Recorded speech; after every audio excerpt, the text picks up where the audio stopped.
Hey guys, what is up? Welcome to the NFL Sunday Morning Show right here on the Hardcore Sports Network. I'm here with my guys James from Steelers by the Lake Podcast and Big C from Finn Posse Podcast. How you guys doing, man? Last Sunday before football. Now I'm gonna go full Bart Scott on you. Can't wait. It's the best time of year. Let's be real. The weather's the best. You got football like 4 or 5 days a week this time of year. I couldn't ask for anything more, man. I love this. Yeah, me too. Big C, how you feeling? Definitely super excited. Nervous though. Nervous about my football team. Curious to see what it looks like. See if we can put it together and hopefully have a successful year. Yeah. I'm not as nervous. I'm just excited. I can't wait for the day. I can't wait for Thursday.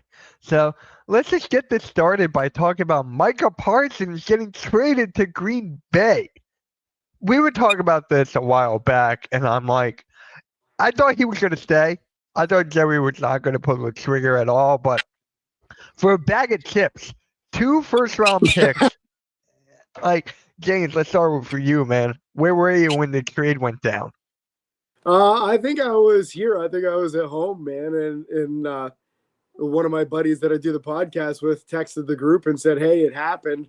Here's the trade for 2 firsts to Green Bay and Kenny Clark." And I said, I mean, I kind of figured at this stage the compensation was only going to be 2 first-round picks just because Dallas had let it drag on too far, right? If you would have done this a month and a half ago, you have more leverage. You're going to be able to get more in return.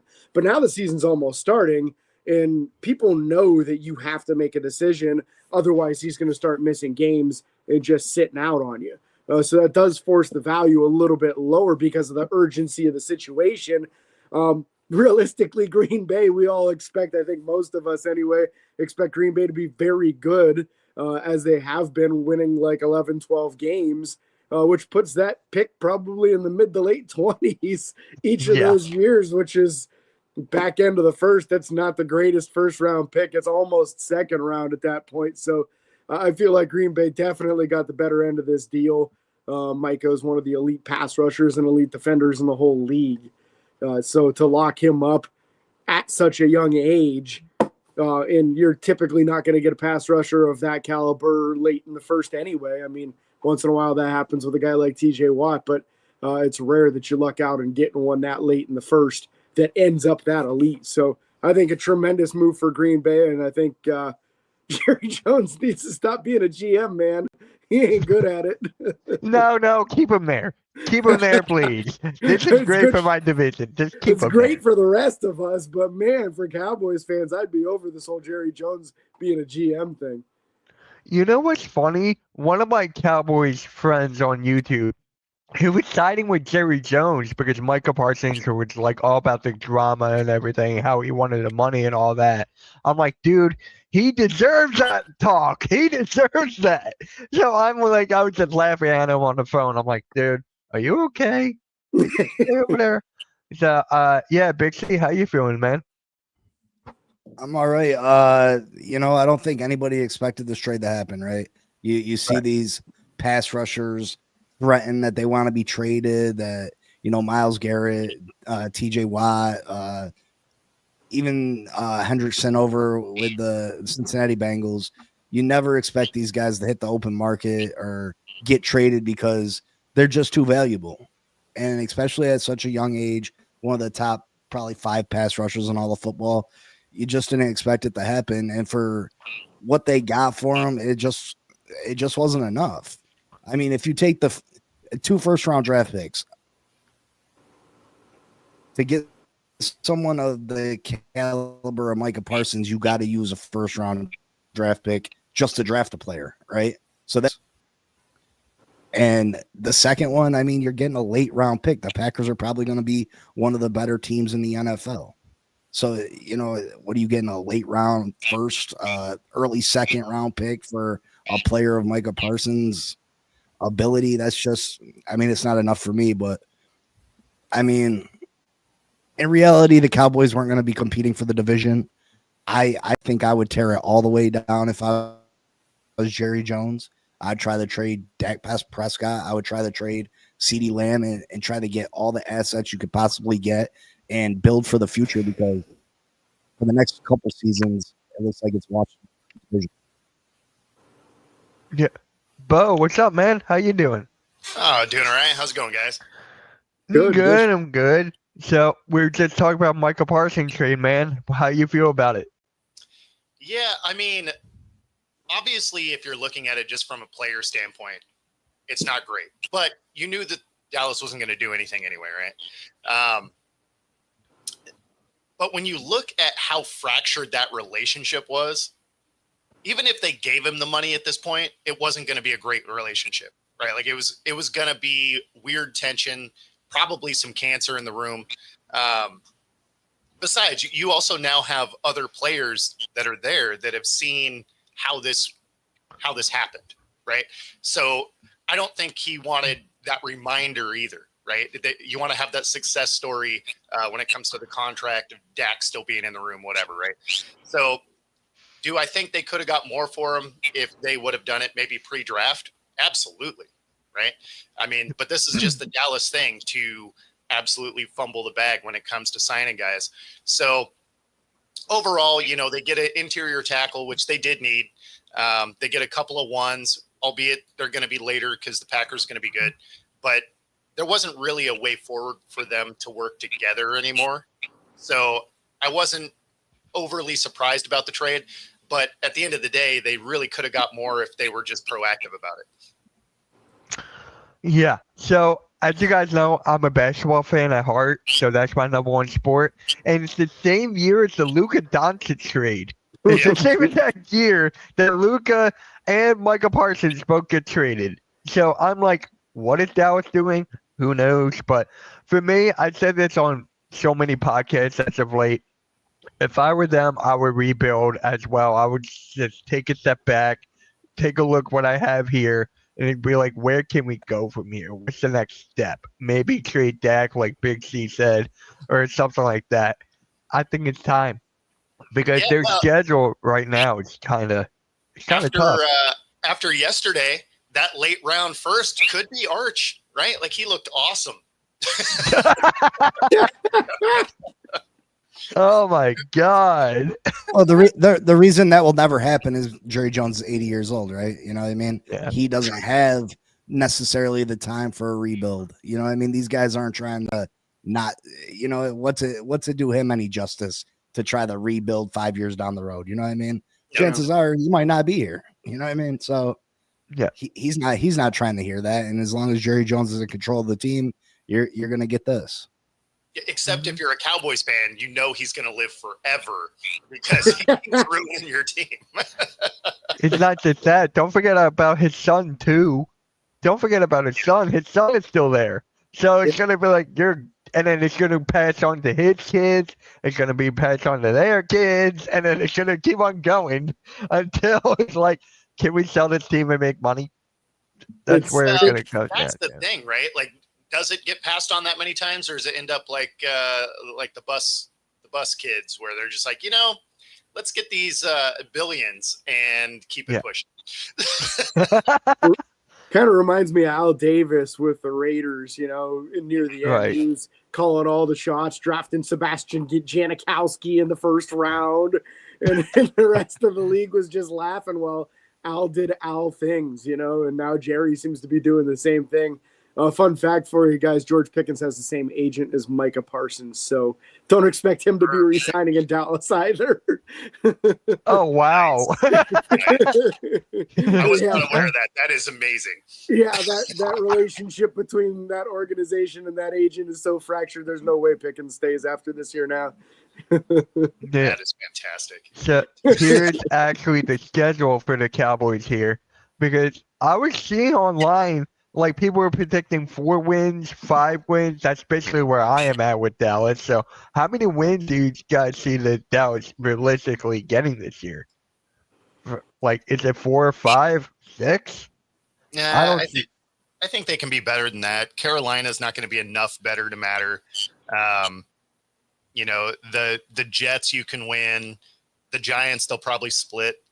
Probably beat the Cardinals. I see 6 wins already almost. Yeah, I mean the Cardinals are a coin flip because you never know which team's showing up. Make Vegas out. is going to be similar to that, right? Like Vegas is going to beat some teams they shouldn't. They're going to lose to teams they shouldn't. Wow, they're get beat a lot in the second half, though. Look at the second half. My point exactly. Yeah, It's all about 6 wins. the only thing they can hope for in the second half is some injuries. Yeah, Dude. I agree with Bo on this one. It's I think that Dak and CD are too good for them to only win 4 games. Yeah. So I think as long as they have those two on the roster, you're gonna just come up with at least 6 wins probably, just because the two of them can blow up at any point in time. But the Yeah. rest of the roster isn't good enough to get you to 8 or 9. Yeah, Not at all. I think they can. Like the ceiling is probably an 8-win season. That would get the third. That would be tied with the Giants for third. I feel like in NFC East, that would be like right there. People think that actually is have the valid. Cowboys being like dead last. Yeah, no, I think that I think it's a battle for third is really what Yeah. it is. Like the Giants, their defense are going to be good.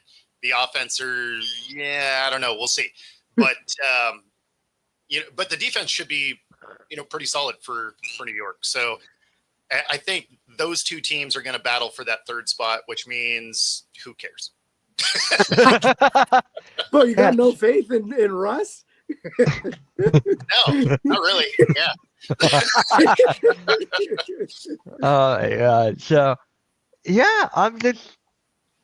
yeah, pretty much. I got them. I got Dallas fourth. That's just me. It's my division, so I gotta go like that. I gotta go. So, There's Yeah. some Dallas hate there that might give you some bias. Maybe. hey, I'm just living my life as an Eagles fan, Super Bowl champion right now. So it's just like just keep them down there. I've seen a prediction of the Cowboys going 0-17. I'm like, no, they're not the Saints. They're not the Saints. I got the Saints actually going 0-17 this year. I don't see them winning a game. I really don't. I don't know about you guys. They're But going to stumble into a win here or there. Like it's going to happen. Somebody's going to be overlooking. It'll be a trap game that they sneak out of. Do they have the talent to go 0-17? No question. But that's the point I was getting at. Like, but yeah, no, who's the best player? they'll end up with a couple of wins just because someone's going to overlook that weekend and get beat. Yeah, or somebody's starting quarterback will go down a week before they play him, or there will be some sort of scenario. I agree. They'll eke out 1 or 2, but I wouldn't expect 3. Nah. I love Not that the at all. Browns signed another quarterback. Did you see that? Huh? The No. Browns signed another quarterback. Who? They brought Zappy to the practice squad. Nice. Why waste a practice squad spot for another quarterback? Are you really thinking that? I mean, you have to have zero faith in Shador at that point, right? 'Cause Didn't they there's no- let go of Huntley? They let him go, right? They let him walk. Yeah. So at this point, they have, Flacco. Obviously, they have Gabriel, and of course, Shador. Mhm. Oh my God. That's Like just Zappy'd still be I didn't out even there know that. if everybody gets hurt, right? And again, if you're going to your practice squad guy, there's so much that went wrong that year. Like, what are we trying to do? Like, you don't need to carry that fourth quarterback. I just thought it was hilarious because they signed him a couple days ago, and I was just like, what is their thing with quarterbacks this year? We're just going to Yeah. sign every available quarterback. Here's a little big brain theory, just hearing that for the first time, but I wonder if their thought process is if Flacco goes down, they would turn to Zappy over the rookies because they don't have enough confidence in the rookies, but they don't want to lose the rookies for the possibility of long-term development. Oh, man, that would be Wouldn't that be a slap in the face? that would, that would be amazing. I hope they do it. Like, Yeah. just for the interest of the Browns being the Browns, like I hope that's exactly how it plays out. Not that Flacco gets hurt, but say that you're like, okay, he retires or who knows. Yeah. Weird stuff happens because it's the Browns. That would be hilarious if you get elevated from the practice squad ahead of your 2 rookies. That would be amazing. Steelers carrying 4 quarterbacks. Right now, yep. Well, Oh, wow. technically, Will Howard's on the IR now, So Oh, that was just a temporary move. Honestly, I think they tried to trade Skylar Thompson and couldn't find either enough compensation or somebody that was interested enough. He'd probably be an upgrade for a few teams for a backup quarterback. So I think they'll hang on to him and see who goes down in the NFL and see if they can move him. Yeah, And Ralph, if we're including guys on IR, that would make the Browns have 5. Yeah, with Deshaun, right? Yeah, it's exactly Yeah. Deshaun. So, yeah. so my guy Blaze went, that would be legendary. Browns being Browns. I love it. Yeah, right? Just in the interest of watching the world burn, let's do dumb stuff, and immediately you think of the Browns. Well, now you immediately think of the Cowboys with the Micah Parsons trade now. So it's just like neck and neck. Mhm. I think. I think it. I mean, Yeah. I give the Browns the edge. They're definitely more dysfunctional because Yeah. the Cowboys at least accidentally win, right? I mean, we're only a year removed from 3 12-5 seasons in a row, right? Like, I mean, Yeah. now they did nothing in the playoffs, but they know how to win. The Browns, you cannot make that argument for. All right.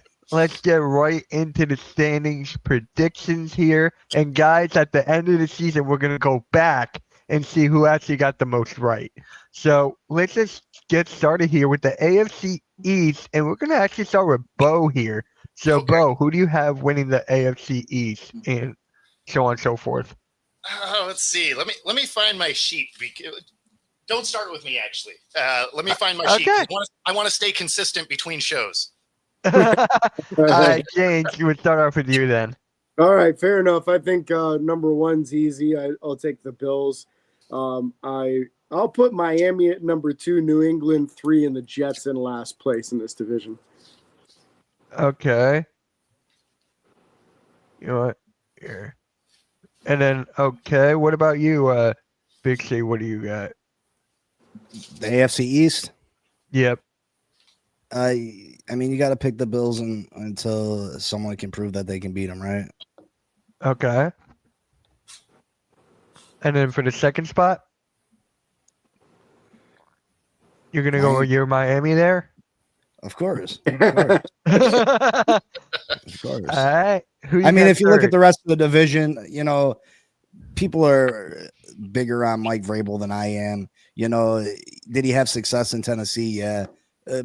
But he had one of the best running backs of all time in his prime. He had a pretty good defense over there.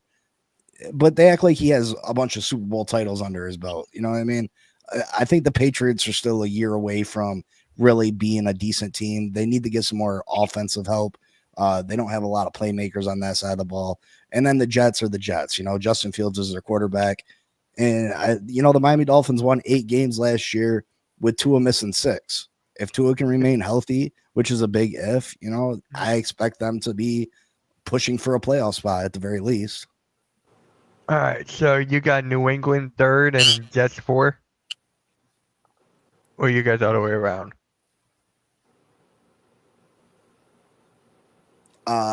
Patriots.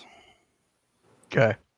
I'm just gonna go like that, and then Jets. How about you, Bo? Yeah, so I'm exactly the same way. So here's the thing with that, right? Like, you have the Jets, and everybody was excited Justin Fields went there, which I don't really understand anyway. Yeah. But even if you liked the prospect of Justin Fields, what about the Jets tells you they're going to develop the guy? Like, if there was an organization that you can almost guarantee won't develop a quarterback, it's the Jets. So yeah, they definitely land in last for me. All right. I think I'm gonna go the same way. I was thinking about flipping the Jets in New England, but then I was like, wait, it's the Jets. What am I doing here? Yeah. My friend would love that. He's a diehard Jets fan. I don't know how he is, but He I'm already like, turned the okay. show off. He's not even watching right now. I gotta call him later. All right. I'll start off with the AFC North. So what are the teams there again? Oh, North, you got the Brad. Ravens, Steelers, Bengals, Browns. wait. I got to address that. Ref, yeah, he was 4-2 before getting benched. But if you remember, his defense was scoring points in all of those 4 games. They didn't win because of him. Ravens. You know what? I'm actually going to go that way. Ravens, Steelers, Bengals, Browns. On my friend's podcast on Friday, we were talking about how the Bengals could be the last third spot in the wild card. Like, we just don't see them going up anywhere. And I said that they're the most overrated team in the NFL. Right now, Cincinnati. I don't see them going anywhere. And then the Browns, it's the Browns. All right. James, are you going to go your Steelers first? Or are you No. going to go? No, not a chance. I'm kind of like how Big C is in his division with this. Like, until somebody proves that they can knock the Ravens off, I'm putting the Ravens at number 1 in the division. I do think that the Steelers are a more well-rounded team than the Bengals, so I do have them at second. The Bengals don't know what defense is, but they at least have a very good offense, so I'll put them at 3, and then the Browns is the Browns, like Juju said, so they're sitting at 4. All right. Big C, you're going the same route? I'm gonna go with the Ravens, Cincinnati, then Pittsburgh, then the Browns. Okay. Father Time's undefeated. Aaron Rodgers is 40 plus years old. There's a lot of different personalities over there. I think this might be Mike Tomlin's last year in Pittsburgh. There's a lot of variables that things could go wrong. You know, they could be very good. You know, they could compete with. I think the Ravens are the best team in the one between them and Philly. They're the 2 best teams in the NFL, in my opinion. But Pittsburgh has they have a lot of talent, but they got a lot of things that could go wrong over there.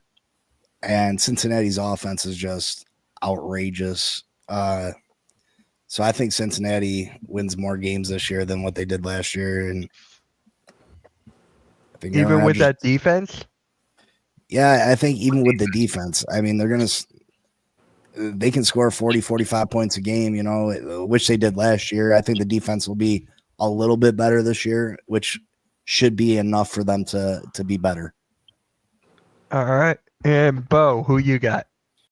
Yeah, so obviously the top spot on this one's easy, going with the Ravens. That second spot is tough because the Bengals do have the ability to score a lot of points. They just can't stop anyone from scoring either. And then on the Steelers, it's hard to bet against them because all they do is rattle off 9-win seasons. So I'm still going to go with the Steelers in the second spot, but I don't feel good about it, right? Because the Steelers are a Rodgers injury or a slow start away from the personalities destroying that team. And, we're kind of hoping for it, but whatever. But at the same time, I don't believe in the Bengals either because, again, they don't play defense at all. But obviously the Browns occupy the last spot because, well, they're the Browns. All right, Big C, we're actually going to start off with you here. AFC South. By default, the Texans, Jacksonville.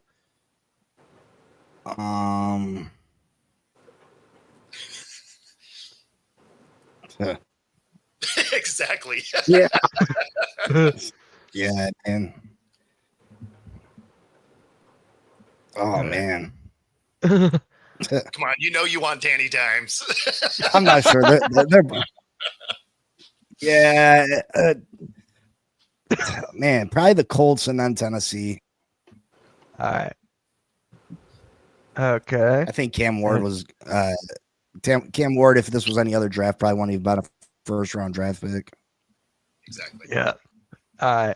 Bo, who you got? Yeah, I'm that exact same order. I didn't like any of the quarterbacks in this draft. I didn't think there was a single first-round pick had any of these guys came out in last year's draft.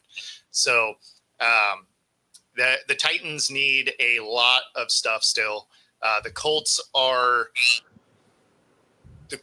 like just routinely doing weird stuff. So I'm going to go with the Jags. Obviously, this needs to be a huge year for Lawrence, right? Like he needs to prove that contract he got is supposed to be a real thing. But yeah, like Big C said, by default, the Texans win this. All right, James. Yeah, because the Texans are the only decent team in this division here. So, as much as I'd love to say the Colts to be something different at the number 2 spot, I just can't pull myself to do it. The Jags should have enough talent at wide receiver now to do something on that offense and at least win 7 games, which is probably enough for second place. So I'll go Texans, Jags, Colts, Titans, just like the other fellas here. I like that we're all either going to be all right or all wrong. Yeah. All right. I'm going to go Texans, number 1. That's like undoubtedly the team that's winning it. Jaguars, 2. I'm not the biggest fan of Trevor Lawrence. I never liked his game at all. I just thought he was just one of the most overrated players in the league. I call him Bo Callahan. So if you guys can draft it, you will understand that joke. So Nice. I call him Cole, and then Colts next. Even though I'm not a biggest fan of Daniel Jones, I am not. He's gonna fall flat on his face again. And then Titans here, and then I'll go for Monster's real. All right.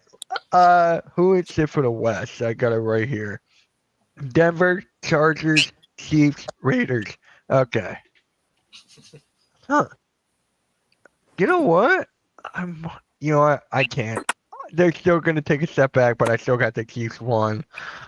Broncos 2. And then I got, what is it? The Chargers and the Raiders? Yep. I'm going to go like that. Chargers, Raiders. The Raiders still get Genty, but I don't think that's going to put them over the Chargers. So I'm going to go like that. All right, James, who you got?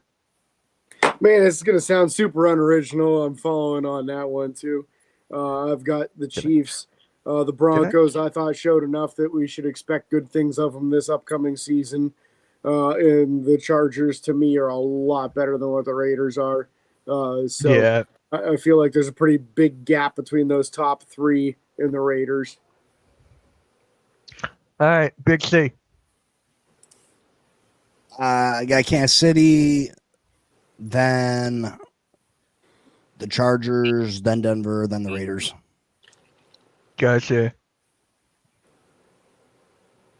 Chargers, Broncos. Okay, got it. And then, Bo, what about you? Yeah, so I'm following Big C there. I have the Chargers in that second spot. The Raiders are going to be a fun watch this year, though. They are. They're not going to win a ton of games, but they're going to win games that they shouldn't. And so I think they're going to be an entertaining watch. They're going to give their own division some trouble. But ultimately, first year of them building their new culture, I don't think they do much. All right. And then we're going to, Bo, right back at you, NFC East. Let's see. Should We're I gonna put go the with the Cowboys on the Eagles. bottom? Yes. Yeah. Well, no, actually, I take that back. I'm going to go with the Giants in that 4th spot. Okay. I'm going to go Cowboys if we're going bottom to top. Yeah, might as well. I think it makes it more funny. And then Washington. I don't think they're going to have quite the dynamic season they did last year, but they're going to be better than the other 2. And then obviously the Eagles are the front runner in that one.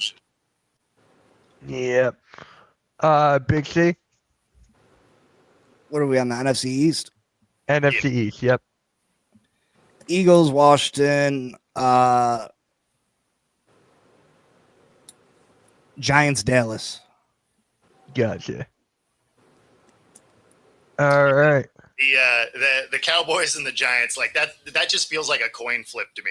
It's a coin flip. It is. All right. James, how about you? So Commanders first. No, I'm kidding, Mitch.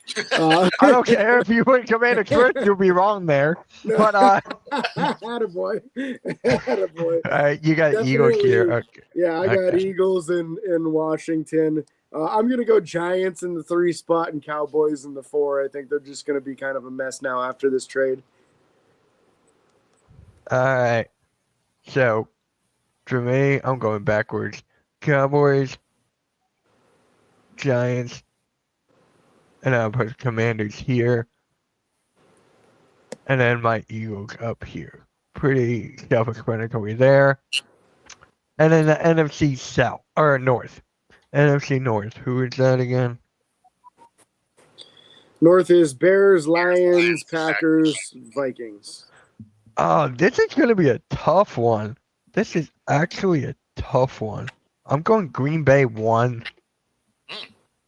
I'm going to go Green Bay 1. Lions 2. Vikings 3. And then Bears 4. All right, James, how about you? I'm going to go Lions in the 1 spot. Okay. I'm going to go Packers 2, Vikings 3, and Bears 4. Even though I think the Bears are going to be a lot better than they were last year, it's just a tough division. It really is. That's why I was stuck between the Vikings and Bears right there. All right, Pixie, who you got? I got the Lions still at the top of this division. Would they go 15-2 last year and their whole defense was hurt? Yeah, they lost their offense and defensive coordinator, but I think Dan Campbell is the fuel in that fire over there. And they got a bunch of other former players to step into those positions and take over. I think they're supremely talented. I got Green Bay at 2. The Parsons definitely helps them. I think Minnesota takes a step back because I think Sam Darnold played out of his mind last year. I don't expect that again from him this year over in Seattle, but we don't know what we're getting with McCarthy. And the Bears fourth. Gotcha. I feel so bad for the Bears, man. They just had a good offseason. They're just a tough division. Yeah. Very, very tough. All right, Bo, who you got? Yeah, so I still have the Lions at 1. I like the Packers at 2. And, obviously we don't know what McCarthy is. This is basically his rookie season. I know he was on the roster last year, but he didn't play. So the Vikings take a step back, but they're still the 3rd best team. And the Browns, this is going to be Caleb Williams. Like, he needs to show what he is, right? Bears. The Bears have everything else. They have the coaching now. They have a good defense. They have weapons. They fixed their O-line. So now it all comes down to, can Caleb Williams take that next step? And I think he probably does take a step forward. It just isn't going to be enough in that division. All right. And next up, we got the South. So, Bo, right back at you. Well, I mean, the Bucs are the easy pick for that first spot. Then it's just a lot of terrible. I guess I'll go with the Falcons in 2. Maybe they'll remember Bijan's on the roster week to week. Then the Panthers, I guess, they should be better than they've been. And the Saints are likely to be the worst team in the league, so they can sit in that 4 spot. Yep. All right. Big C, who you got? Sorry, I was typing. What division we're on? We're on the South. The South. Oh wait. Tampa Bay. Baker Mayfield has found a home in Tampa Bay. He played phenomenal last year. I think you gotta go with Atlanta at 2, Carolina at 3, and the Saints might be the worst team in football. Mm-hmm. All right, James. Boy, this is getting boring on this show, man. I don't have any different here. I think Tampa Bay is the clear number 1 team in this division. The other 3, you'd have to pay me to watch. And I don't expect the Falcons to be good, but at least they have some weapons. The Panthers at least showed signs of life at the end of last year, so I'll put them at 3. And like they said, I don't expect the Saints to get the 3 wins this year. So I got that. Yeah, this one is just like All right. Do we really have to do the South? It's the same thing across the board. I mean, feel really, so- when you look at all of our lists here, it lets you know that there's not a lot of parity in the league this year. right? You're like, it's the teams that have talent and the teams that are rebuilding. Like that's Yeah.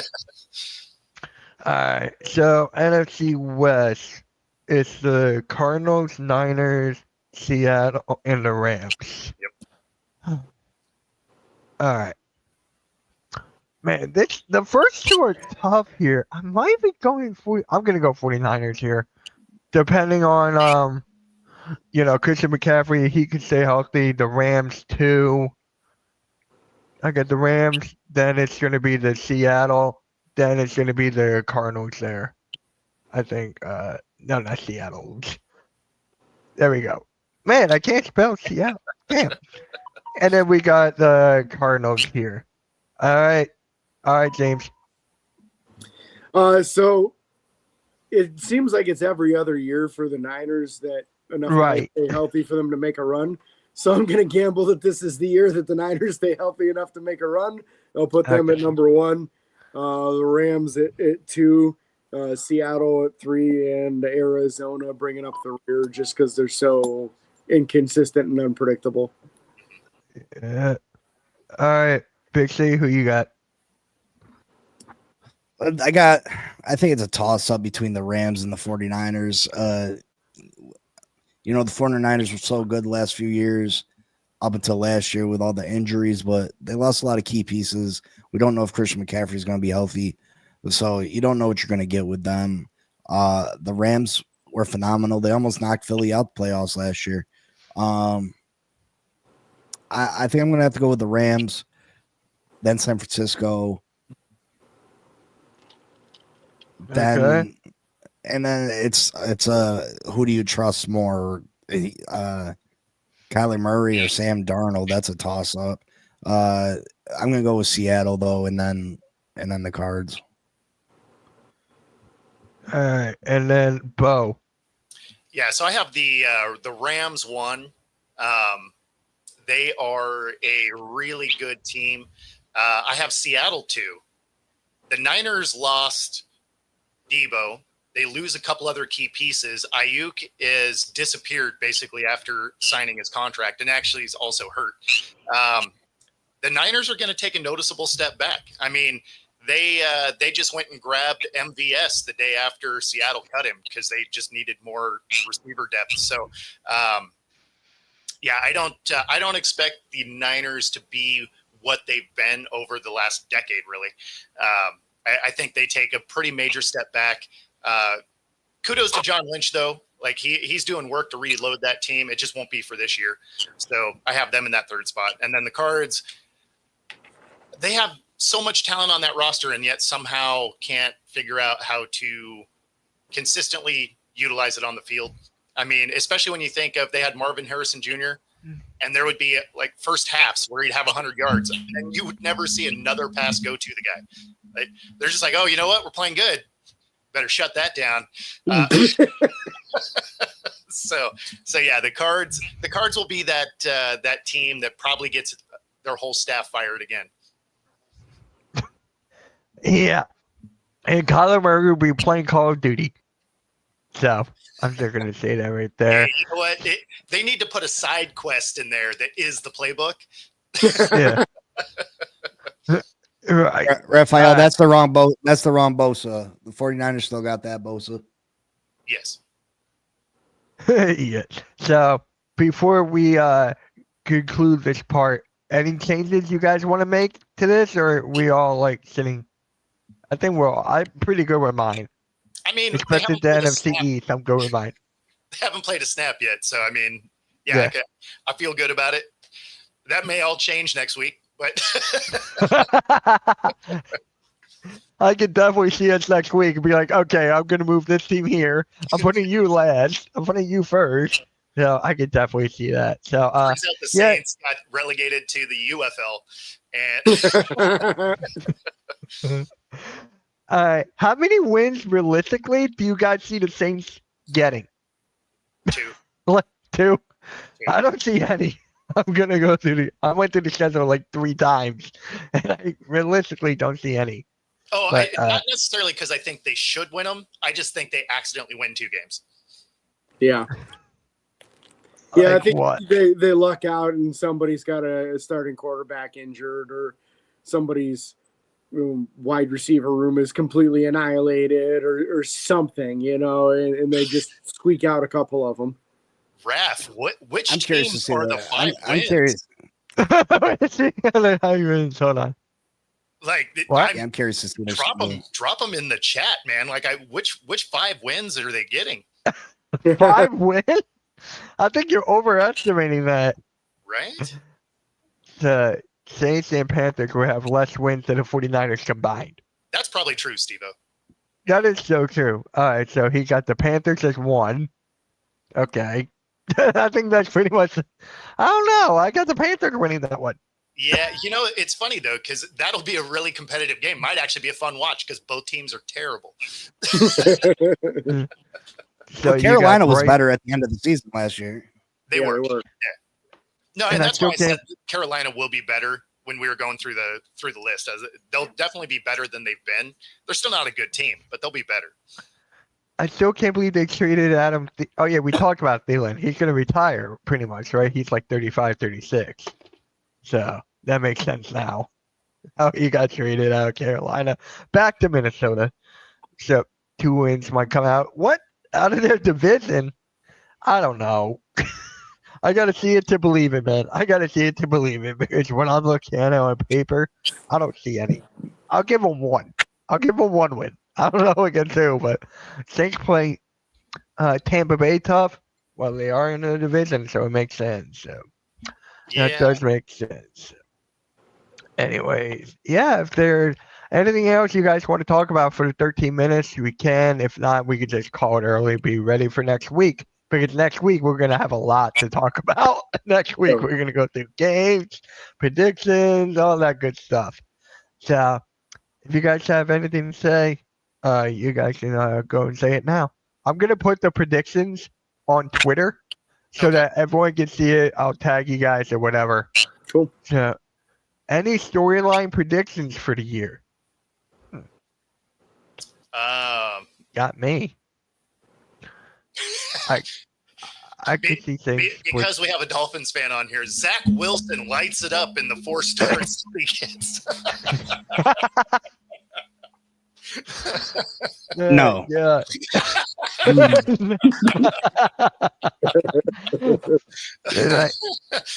Yeah, I couldn't say.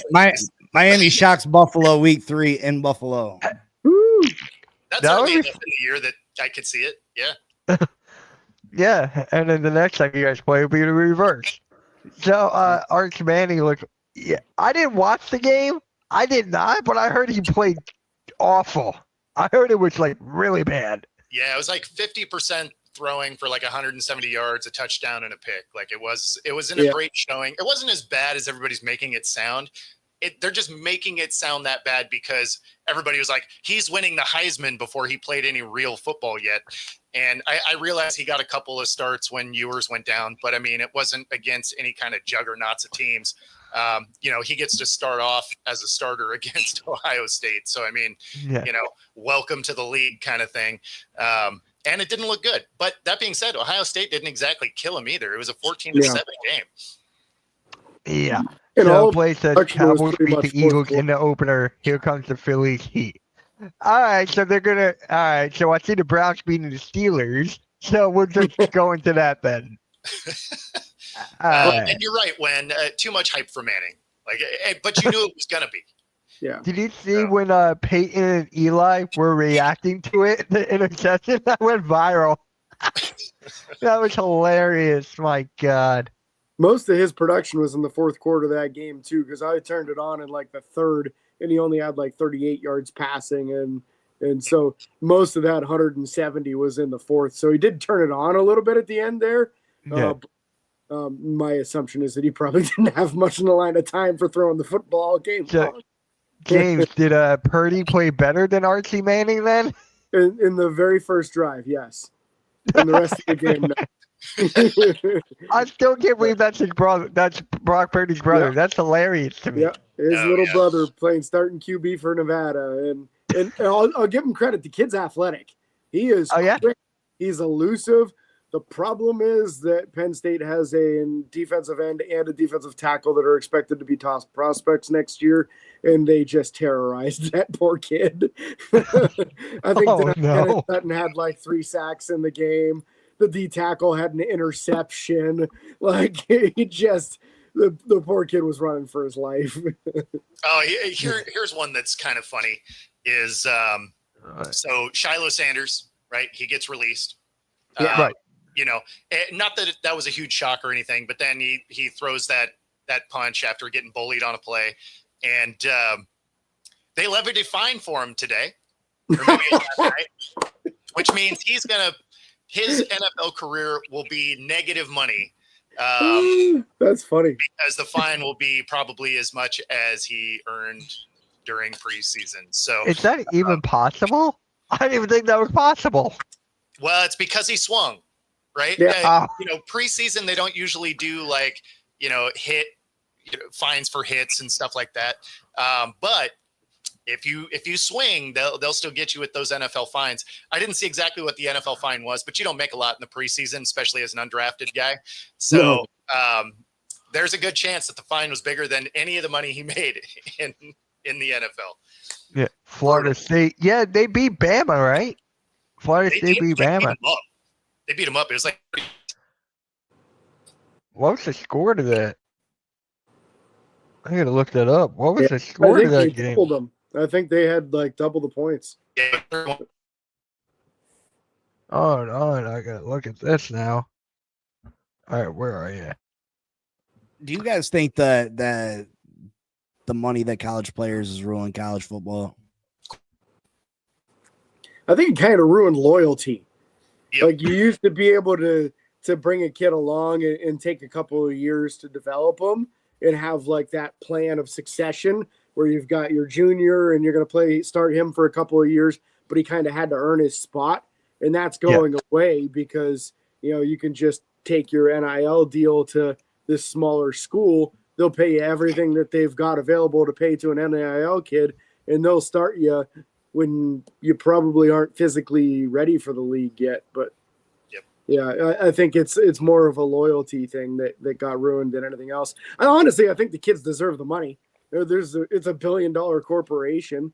They should be paying these kids. So maybe give it to them afterwards or something. You know what I mean? But I don't think it's right that these college kids walk around with other college kids that might not be able to play football, and these guys are driving Bentleys, and they're already showed so much favoritism on campus as it is. You know what I mean? Yeah.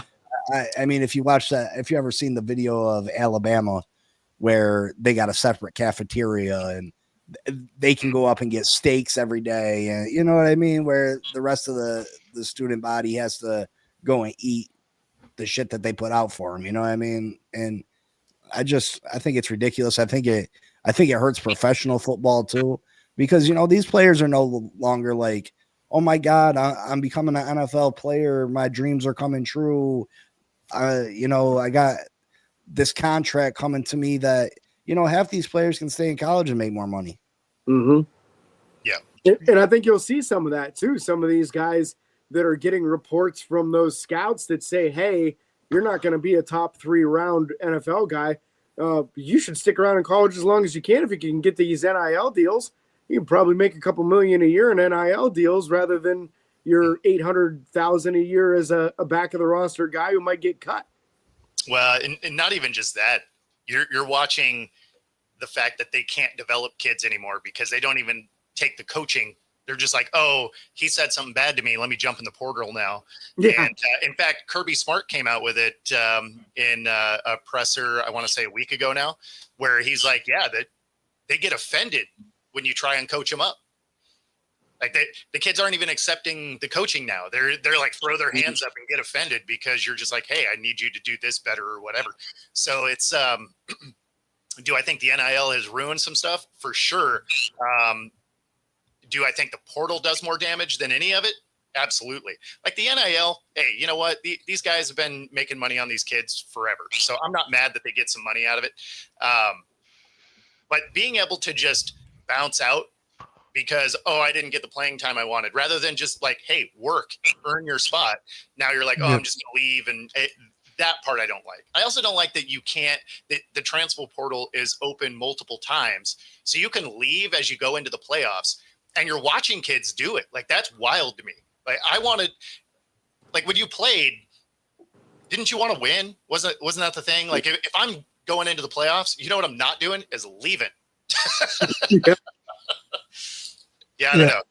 The portal does more damage than I think the NIL does. The NIL does a lot of damage because there was just no framework for it.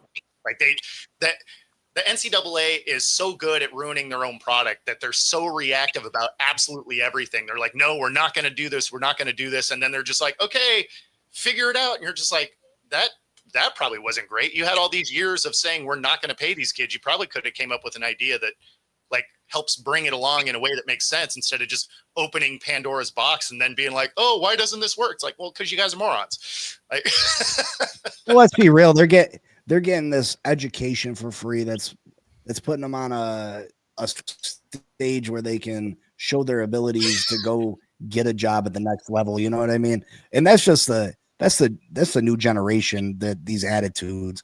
My kid said something to me the other day, like, he gave me some kind of attitude, and I was like, why are you talking to me like that? He's like, I'm talking to you with the same respect you're talking to me. I said, what? You little motherfucker. I'll smack the shit out you. If I would have said that, we wouldn't be having this conversation today. Like, yeah. And you are right. I am a Washington Husky fan. But that isn't why I dislike the portal, actually. Like when we lost our coach to Alabama and, you know, most of our starters left, I wasn't mad at that, right? Because the program you signed up for had now changed and moved and whatever. So like, I'm fine with the portal. I just don't like that it's open multiple times. I mean, you're actually seeing some college tradition things start to go away where you have the spring game not even matter, because why would you even play it? Because the portal opens after it. Right. So you're seeing schools opt out of the spring game because now anybody that you had playing in it could actually just be like, you know what? I didn't like how I was coached in that or whatever. And so you can't even scout your own talent in that game, or you don't want to play it because you don't want other teams scouting your guys because they can attract them to the transfer portal. The transfer portal for football should really be after the national championship and before the spring game. One time. Right. And if you stay on the team, then awesome. That's where you are. And maybe there's a different portal for different sports, right? Because they align in a different way. But if you're playing football, that's what your scholarship is. That's what you're, you know, brought in for, whatever, right? Recruited. Then their portal should really be in that window so that so the coaches can focus on the players that they have, whether or not the spring game makes sense for them. And it gives them time to actually have these kids in their program long before the season, so they can actually do all of those summer workouts and all of that. So, I mean, they need to refine how it works, not that it necessarily needs to go away. Yeah.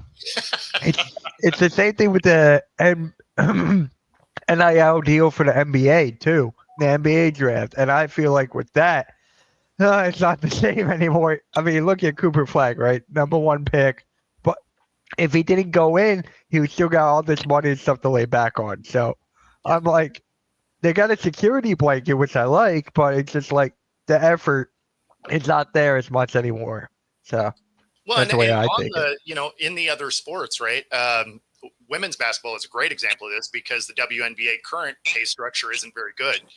That, you know, I was chatting with Coach Quinn a couple of weeks ago for the Storm, and she said that, you know, the rookies are older now because, you know, I was asking, is the NIL negatively affecting the league?